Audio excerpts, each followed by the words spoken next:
I kind of feel like I'm probably a Jedi. Like, is that a lightsaber? Is she gonna pull out a lightsaber? Maybe. I talk about witchcraft, paganism, and other occult topics. I know that's like not original. It's just one of my favorite quotes. Hey Peculiars, it's me, Amanda, the Peculiar Brunette, and today I thought it would be fun to do the hashtag that I've seen my favorite witchy creators doing. It's called My Magical YouTube Journey, and it was started by Starlight the Wild Witch, and I thought it'd just be fun to kind of sit down and chat with you guys today, so let's jump in.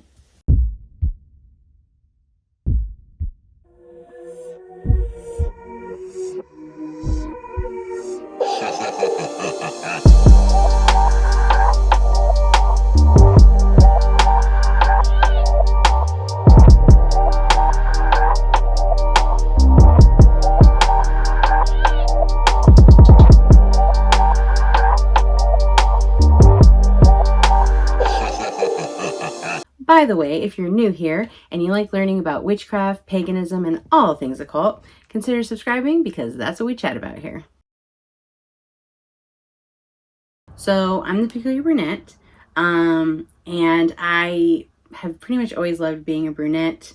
I've kind of always been attracted to kind of the darker, side of things. So I've always liked that, and I wanted that to be part of my channel name. And then I also wanted it to, I've always kind of felt different from the people around me. Just a little bit odd, kind of like a weirdo. And I just wanted a safe place for other people who felt that way, to kind of have a place where they could be here, they could ask questions, they could learn and grow and not feel like they were being judged.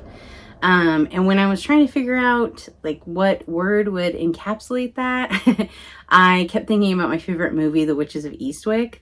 And there's a scene in there with Michelle Pfeiffer and Jack Nicholson when they're in the pool. And it's just one of my favorite quotes from a movie. And so I wanted to incorporate that too. I don't mind. You don't mind what? I don't mind when peculiar things happen. It's natural. Because the world is a very peculiar place. You're a very peculiar person. Thank you. So I talk about witchcraft, paganism, and other occult topics. And really, like, my main goal with this channel is for anyone who wanted to learn more about witchcraft and paganism, they would have a place that they could come to and just learn everything they wanted to know about it. And they didn't have to buy some expensive course, but yet when they were done with it, they could feel like they had a good beginner knowledge of it and kind of work toward more intermediary steps because they felt fully educated in it. Because once you kind of have that base level, it makes you so much more confident as a spiritual practitioner. And then you can really kind of step into your spirituality, I think, a little bit more and kind of personalize it to you. I think when you're a beginner, you're so busy trying to learn, like, what's this? What's that? Like, how should I do this? That it's really hard to kind of find yourself in that, your own intuition, and feel your own practice within yourself. So by having all these basics and beginner videos, like, you can kind of start to adopt that and make your practice your own. The biggest thing was being in Facebook groups. I mean, they're so mean to people who are new and beginners, and just some of the commentary that I would see and people simply asking questions and trying to learn, and asking like a lot of the whys behind things, and them getting bullied or put down or shamed. And I mean, one, I don't really think that's going to help anybody want to grow into this practice and this spiritual path if they're just getting bullied at every, left and right as they're trying to learn. That's when we should all be kind of helping them and trying to, encourage them and put them on their own feet, and so that they can go their own way. And two, I think really a lot of the reason people would bully is because they didn't really know the answer and they didn't like being put on the spot, that they didn't know the why behind something. They didn't know the how really. And I think that was what they just did. They project it back out. And so again, I wanted to have a place where people could come and learn and, be beginners and not feel judged.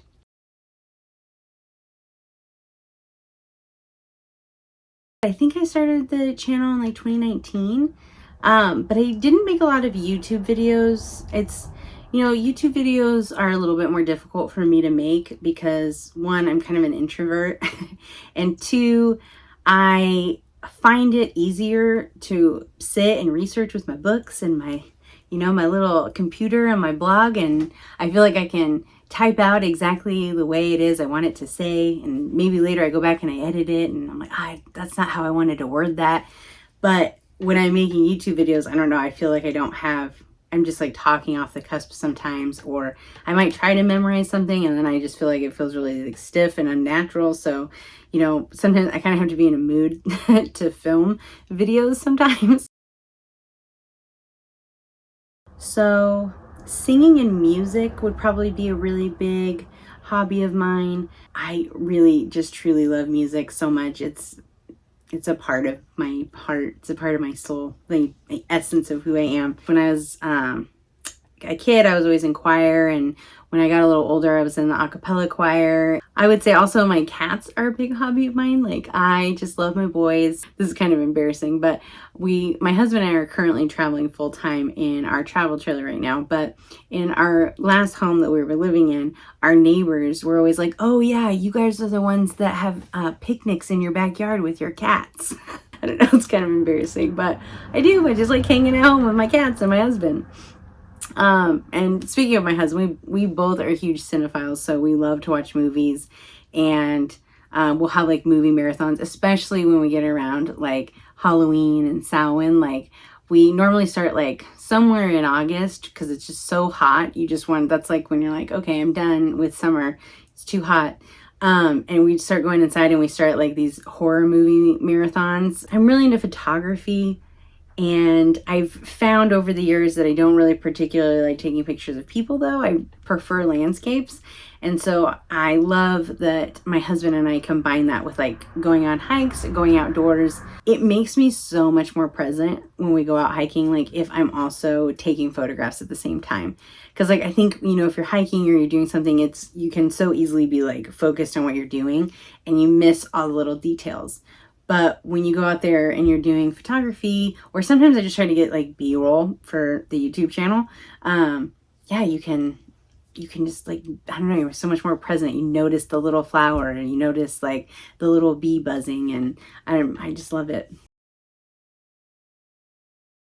Yeah, I one of the things that I really want to do, I just mentioned how much I love movies, is really kind of thinking about the cinematography behind my channel and behind how I film. And I think to start with, I kind of want to do more like kind of vlog style videos and kind of play around with some film like making techniques. Because like with the videos that I do mostly, like especially the tutorial ones, I just want them to be able to be like, person to person, face to face. And then I can show you the details. But I kind of want to do more like vlog styles. I was thinking about maybe doing like some seasonal ones. Like, like once summer ends, I can kind of talk about the things I did in summer. Once autumn ends, I'll talk about what I did in autumn. And kind of being able to play with that more and kind of push myself. So there's a few different ways, but the main way that I do it is I'm really knowledgeable in SEO.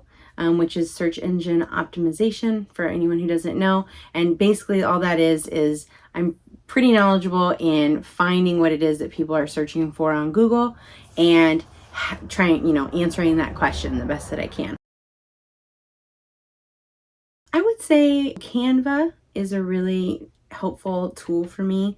I'm like okay at Photoshop. But Canva is just like so much easier, and it's easy to like do stuff quickly, and it formats stuff really well. So like if you're going to make a YouTube thumbnail, like I can just go on there and type in YouTube thumbnail. It has the formats for me, and then I can just, make a thumbnail from that. I use Premiere Pro to edit all my videos. Also, so I film on my phone, and over the years I've had like a DSLR where I could shoot like, photos or videos on it. But over the years, I don't know, they get like, technology moves so fast now that I feel like a lot of those get out of date pretty quickly. And I'd rather just do it on my phone. I think it's easier. And last, I would say like a really good tripod. Like I've got, I think like probably 4 different tripods depending on like what I want to use it for. Like right now this one's on a ring light and this is like its own tripod. It's like all part of it and my iPhone can just like snap into it. But I have a couple other ones, like 2 other ones where they're like kind of the overhang, so you can snap it to a table surface and then it kind of hangs over. So like if you want to do like a journal style, like when we're looking at something, which is what I do sometimes, like if I'm filming like a how-to and you're like looking at me and what I'm doing. And then what my favorite tripod is actually right here. And it's this little guy. And what I like about him is that, so it's really compact, but all you have to do is open this up here and these legs open up. So it becomes a little tripod. And this is where you can put your phone. So if I was going to film like a YouTube video like this, I would leave it in this position. And this part just kind of like, it moves. I don't know if you can see, it slides. So if I was filming a YouTube video, you know, it would be this level. And then also I can twist this. And so this would be like vertical. So if I was wanting to film a TikTok or something, and then it can even like slide out. So if you need it, like it can slide up and be a little bit taller, which is really great, especially when you're out and about, like walking around and doing stuff.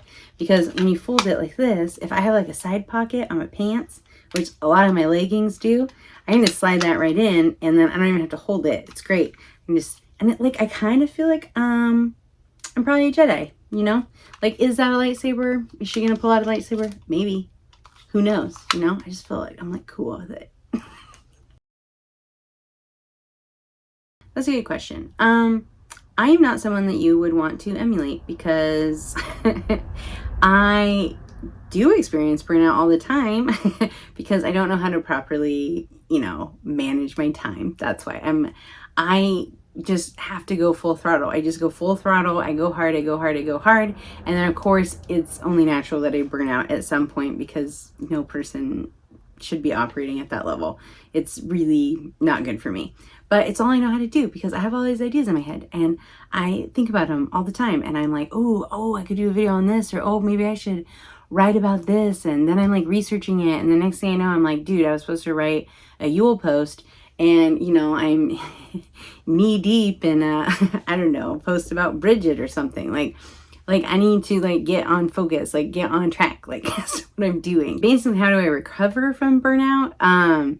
I just don't do anything. Like I'm like a little sloth and I just indulge in the things that I want to indulge in. Like if I want to have a movie marathon day where I sit on the couch all day and watch, you know, a TV series or watch a few of my favorite movies, like I just do it. And I try really hard to not feel guilt about that because if I'm going to go really hard, it's okay that I rest really hard. But a phase of burnout too is also kind of almost like, you know, like having writer's block almost. And so the best thing to do is to find ways to inspire yourself again. And so maybe, you know, for me, that's like watching a movie or maybe even watching other, you know, witchy YouTubers, or reading a new book or doing something that might kind of like ignite that creative passion in me again.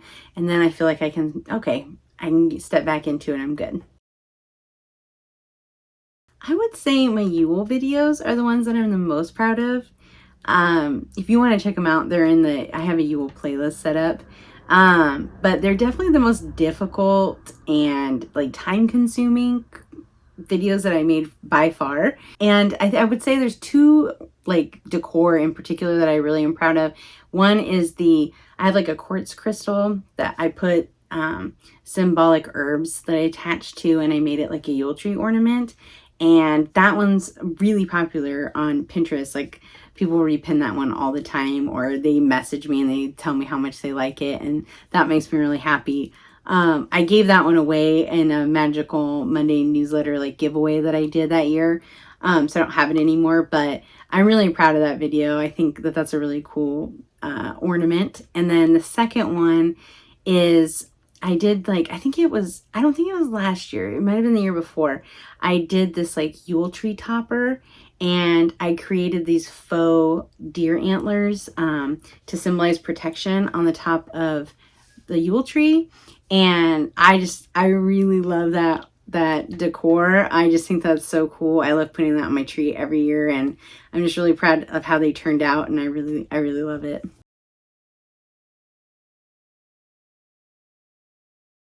So I would say Hearth Witch is one of my favorites. I just think her videos are really great, really informative. I definitely think, she's one of the ones that kind of inspires me the most and like gets me thinking a little bit differently about my practice.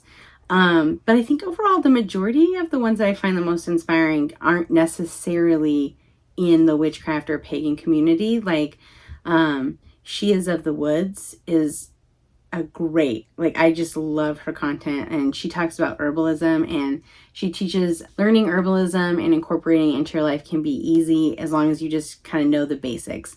And the way that she teaches things, they just make them seem so accessible. And I can't tell you how many of her recipes and like tips that I've learned over the years, like that I still use. I still have slippery elm balls in my fridge right now. Like, I totally love her. She's definitely somebody you should check out.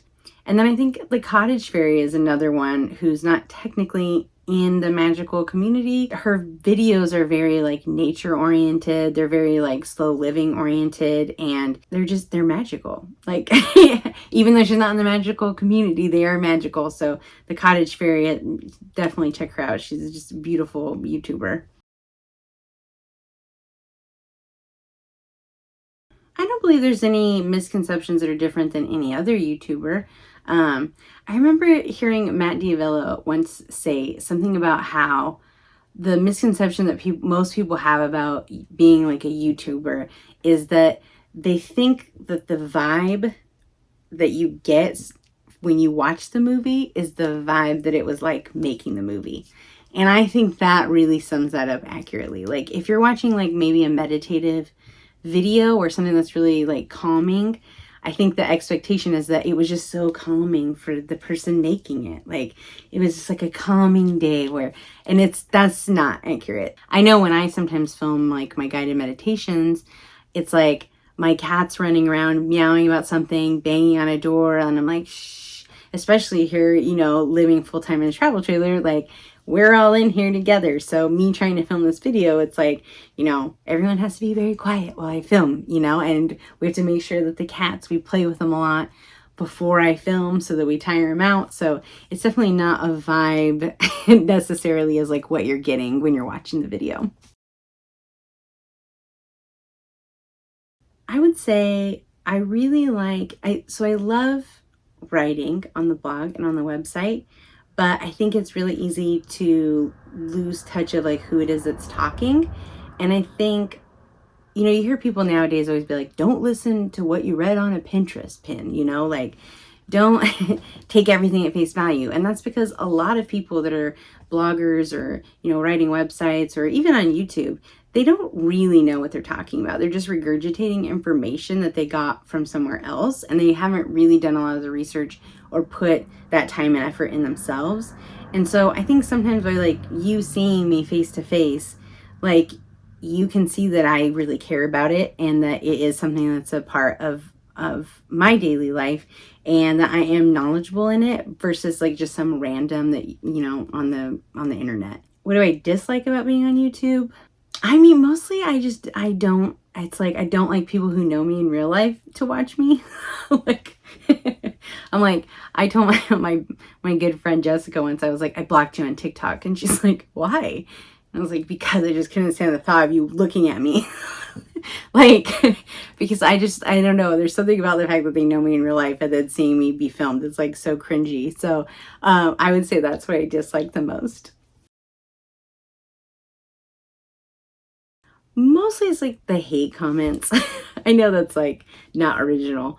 But it's really hard to put yourself on camera and put yourself out there. And like I said, sometimes you feel cringy. I spend a lot of time researching the topic even more in depth than like, I bring my own experiences to it, but then I try to always research and cite my sources. And, it's just so easy for somebody to, pop in the comment section and be like, actually, that's not true. Or actually, it's this. And you clearly don't know what you're talking about at all. Like, they take one little mistake I might have made and they like extrapolate it out to the whole, video. And a lot of times I'm like, where's your sources? Where'd you cite your sources on that little tidbit? you know? Most of the like kind of hate stuff I get is actually like either in an email or it's like on social media platforms where they like message me, or sometimes, you know, guys send you some pics that you weren't that interested in. No, thank you. You can keep those. I don't ever want to see that again. On Pinterest, for example, you know, my content gets stolen a lot, and you know, people put it on like a Reddit thread or something and claim that they came up with all the content. And sometimes I'm like, and people in the comments are like, thank you so much for this. Thank you for your hard work. And it's like, you just stole it from me. It's straight word for word. It's like literally my pins. Like it says my name on it, the beginning brunette. Like, so yeah, sometimes that's kind of a struggle because I know how much work I put into that, and you know, they just stole it and had their thing, and it's fine. I mean, welcome to the internet. But those are, I think, my two biggest challenges. My goal with this channel is to create content that is like, you don't have to pay for a course, right? You can know everything that you need to know by just watching some of my videos. And by making that free, you know, I have to get paid for my time for sure. So I don't think there's anything wrong with monetizing. I think, you know, it used to be kind of a thing where people thought you were ridiculous, like, you know, 10 years ago. But now, you know, people know how much time and effort goes into these kinds of things. And I think most people expect to like watch an ad or see some ads as they're going, you know, through the content that I've made. I try really hard to make sure that, you know, on my website that my ads aren't excessive, but enough for me to make an income off of.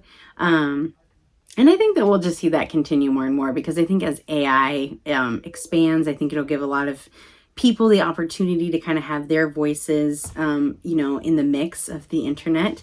And I think that we'll see more and more of that as time goes on.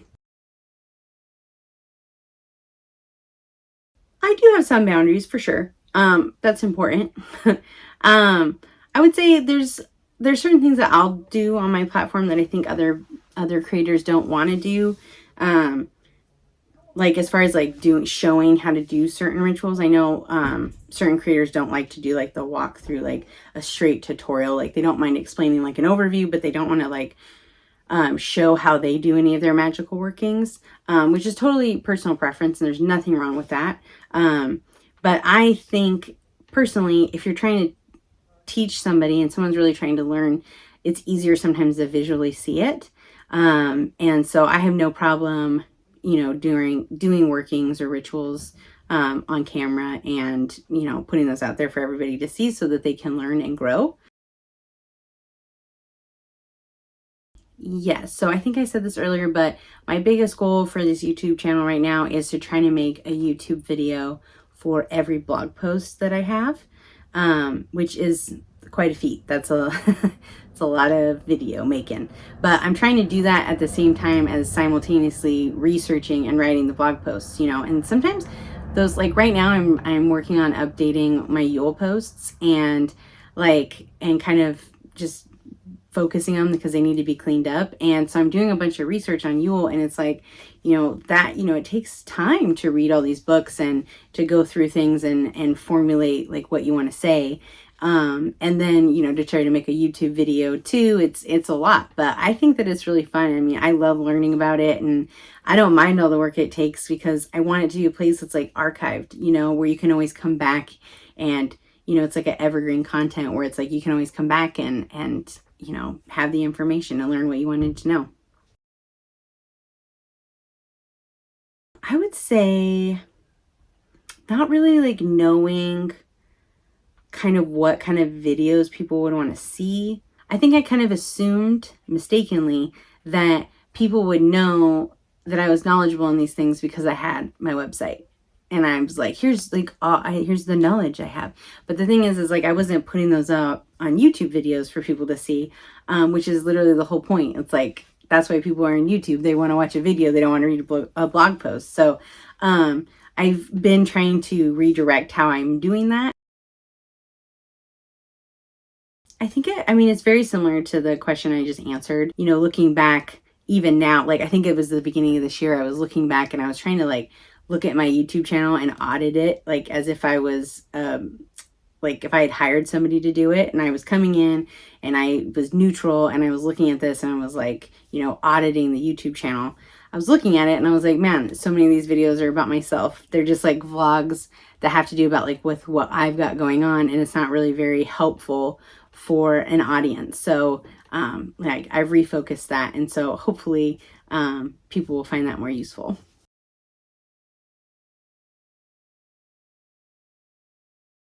No, I've never wanted to quit making videos. I think what's hardest for me is staying consistent. Like I try to post every week, every Sunday, but sometimes I just, don't. I don't feel like doing it.